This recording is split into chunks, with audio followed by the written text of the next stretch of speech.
Chapter 9, January 1st, 2015, 8:05 a.m. After another vomitous journey inside a dumpster for careful measure that made me feel like I was being torn apart, I ended up 5 years into the past. I decided to make up for all the years I wasted before I knew my dad had cancer. I never forgave myself for not spending more time with him, so I figured this would be my atonement. Why did I travel 5 years into the past specifically? The doctors who first diagnosed him told us that stomach cancer usually develops unnoticed over many years, so I figured 5 years would be a good time to travel back to. Well, from my present anyway. I was wiping the slate clean. The first thing that I noticed was the height of most furniture. It seemed to be much taller than I was, which made little sense to me. Had everything become more elevated, or had I instead become smaller? Perhaps time travel had changed my perception of size, I thought for a brief moment. A way to describe what I was experiencing is that it was reminiscent of Alice in Wonderland syndrome. I'm weird, I know all about these obscure diseases and disorders, such as Morgellons and Cotard syndrome. And although I am in no way qualified to diagnose myself, I would say that I have a histrionic personality disorder. I exhibit pretty much every sign. For example, I can be quite manipulative at times. I often describe my problems as if they're the worst ever when they're quite minor. I also constantly crave positive attention. It's the one time I feel good. Man, I genuinely hate myself sometimes. Why couldn't I have been born normal?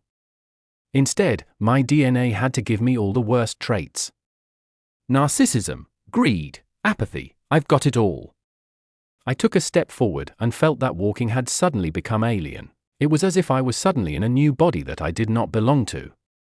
I can't explain it no matter how hard I try, it just felt wrong. It was as if I was learning to walk all over again. It was what I imagined being drunk was like, although I've never actually tried alcohol in my life. I'm sorta straight-edge to tell you the truth. I've seen what alcohol did to my uncle on my mom's side. Well, I'll get into his story another time. Long story short, he would become verbally and physically abusive while drunk. I have a cousin who's a month younger than me named Grace, and she would often tell me about how he'd go into psychotic rages and break countless plates only to yell at her to pick them all up, threatening to beat the crap out of her if she didn't. And she was only 7 at the time. He even hit me twice before I learned to fight back. He's a lot better now, but he was an absolute monster when I was a child.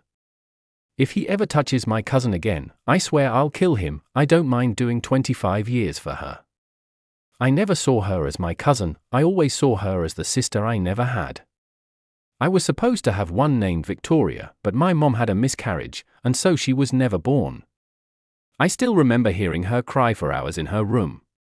I visited her after a little while and told her how much she meant to me. She was fiddling with her rosary when I came in. She always did that when upset. How strange. That was when I was hit with the painful realization that I had reverted to being 10. It wasn't at all like in Back to the Future where there were 2 different copies of the same person. Instead, I had become a younger version of myself but with the memories of an older me. Calm down, all you have to do is act like an average 10-year-old and you won't seem off. But what was I like when I was 10? That was when I remembered the posters. When I was a kid, I had about 20 posters in my room of every show, movie, and book that I liked. I had about 5 Star Wars, the Clone Wars posters in it.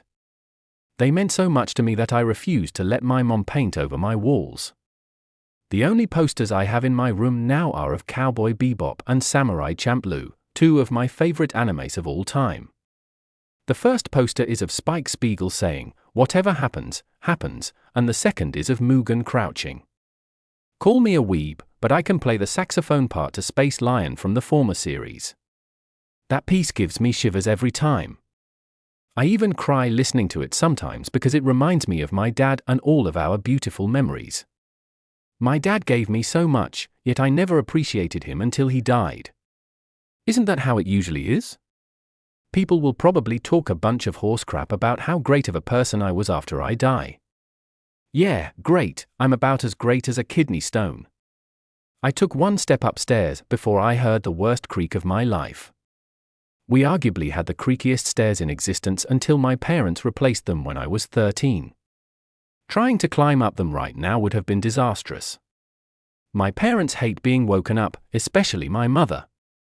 What she'd do is she would cuss you out in Italian, which is the language her parents speak. She would turn into a Bronx housewife when swearing. It was hilarious, but I didn't dare laugh. She would also threaten to bring my uncle over in Italian by saying, "Voce porti lo zio Dante a lezione?" Basically, she said something along the lines of, "Would you like for me to bring Uncle Dante over so he can teach you a lesson?" She sounds terrible, but my mother means well. She sacrificed so much for me. She's not perfect, and if she was, I'd probably hate her. I hate perfection. It's nothing more than an illusion. Unfortunately, fantasies are far more pleasant than the truth. The truth will never be popular because most of you bastards don't want to hear it. No, they'll wake up and yell at me. But what do? I went back to the kitchen and noticed that I was holding something in my right hand the entire time. It was so dark with the curtains drawn that I could hardly make out anything but the furniture. Squinting at it, I could make out that it said Intertizer on the top. Oh, yeah, that's why I came here, to begin with. After remembering that it was water-soluble and that my dad loved hot cocoa more than life itself, I decided to make him some with the pill dissolved in the mug. I soon found that was easier said than done since he kept the cocoa powder on the uppermost cabinet in the kitchen about 6 feet up.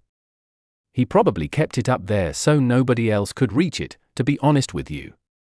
This really shouldn't be this hard, I whispered, annoyed, as I grabbed a dining chair and stood upon it to grab the powder. I nearly fell off right away as the chair rocked from side to side unevenly. Please, I beg you don't fall. Once I finally got the unsweetened powder, I poured about 2 tablespoons of it into a mug, shoved the pill deep inside it, coating my fingers with the powder as a result, and poured hot water inside. I let out a sigh of massive relief just as I heard the click of a light switch in the kitchen. My cover was now blown. Oh, great!